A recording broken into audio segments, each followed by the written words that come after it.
विषय तीव्र आहे. आता घ्या रिपीट घ्या जरा 2 मिनिट थांबा. 2 मिनिटं. माईक लावून आवाज दोन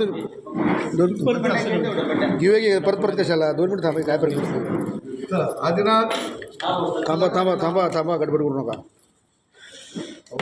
बैठक आहे 5 मिनिट काय फरक पडते. व्यवस्थित आवाज दर्शन दुर्मिळ झाले तुमचं. दर्शन एकदम दुर्मिळ आहे सांगलीच्या पत्रकारांना. तिने आता तिकडे धरलं. हां हात तुम्ही जोर धरला आहे. 1 मिनटं झालं का? आता ही शेवटचा घ्या. आणि निश्चितपणानं राज्यामध्ये महायुतीला मोठ्या प्रमाणामध्ये हे संपादन होईल. मला खात्री आहे की आम्ही गेल्या वेळी जेवढ्या जागा मिळवल्या यावेळी सुद्धा आम्ही सर्वसाधारणपणे 43पेक्षा जास्त जागा मिळवू. कारण जनतेच्या मनामध्ये या देशाला अखंड ठेवणारं नेतृत्व आणि या देशाला प्रगतीपथावर घेऊन जाणारं नेतृत्व हे फक्त नरेंद्र मोदी आहे. ही भावना आज संपूर्ण जनतेच्या मनामध्ये आहे. सांगली आणि हातकणंगलेमध्ये काय परिस्थिती तुम्हाला काय? निश्चितपणानं चांगल्या मोठ्या फरकानं आम्ही सांगली लोकसभा मतदारसंघ आणि हातकणंगले लोकसभा मतदारसंघ आम्ही त्या ठिकाणी निर्णायक असा विजय मिळवू. कारण सर्व लोक दोन्ही उमेदवाराच्यासाठी गावगाड्यातले शेतकरी शेतमजूर बारा गुत्तेदार आलुतेदार कामाला लागले. ऊस उत्पादकांना या देशातल्या आणि महाराष्ट्रातल्या न्याय देण्याचं काम खऱ्या अर्थानं कुणी केलं असेल तर ते मोदी सरकारच्या काळामध्ये मोदींनी केलेलं आहे.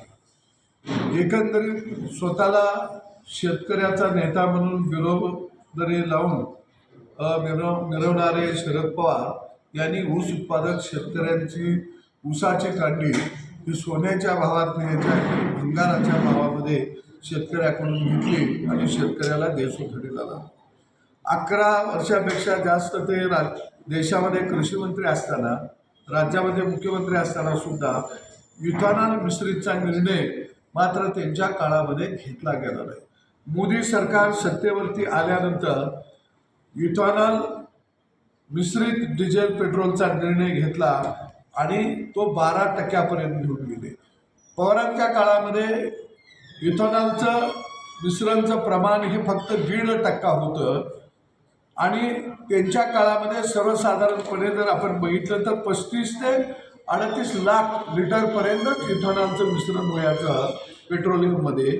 परंतु मोदींच्या काळामध्ये ते प्रमाण 380 कोटी लिटरवरती गेलं आणि त्या माध्यमातून ऊस उत्पादक शेतकऱ्याला 25,000 कोटी रुपये मिळालं. भविष्य काळामध्ये 2 वर्षामध्ये 20% इथेनॉल मिश्रित करण्याचा निर्णय मोदी सरकारने घेतलेला आहे आणि त्यामुळं देशातल्या शेतकऱ्याला त्या माध्यमातून जवळजवळ 50,000 कोटी रुपये मिळू शकतात. आणि जैव इंधन मध्ये सुद्धा मग गहू असेल, सडलेला स्टार्च असेल, बीट असेल, मक्का असेल, ऊसापासून डायरेक्ट ज्यूस म्हणजे हे सुद्धा मिश्रित करण्याचा निर्णय मोदी सरकारने घेतलेला आहे. आणि सगळ्यात महत्त्वाचा निर्णय मोदी सरकारने जो घेतला तो आता येणाऱ्या हंगामामध्ये साखरेची आधारभूत किंमत 31 रुपये होती ती आता 35 रुपये केली जाणार आहे आणि साखरेची किंमत फिक्स 35 रुपये झाल्यामुळं राज्यातल्या देशातल्या ऊस उत्पादक शेतकऱ्याला प्रति टन 4,000 रुपये भाव मिळणार आहे. आता आंदोलन करायची गरज भासणार नाही आणि म्हणून मोदींना कळलं की राबणाऱ्या गावगाड्यातल्या शेतकऱ्याची मागणी काय आहे.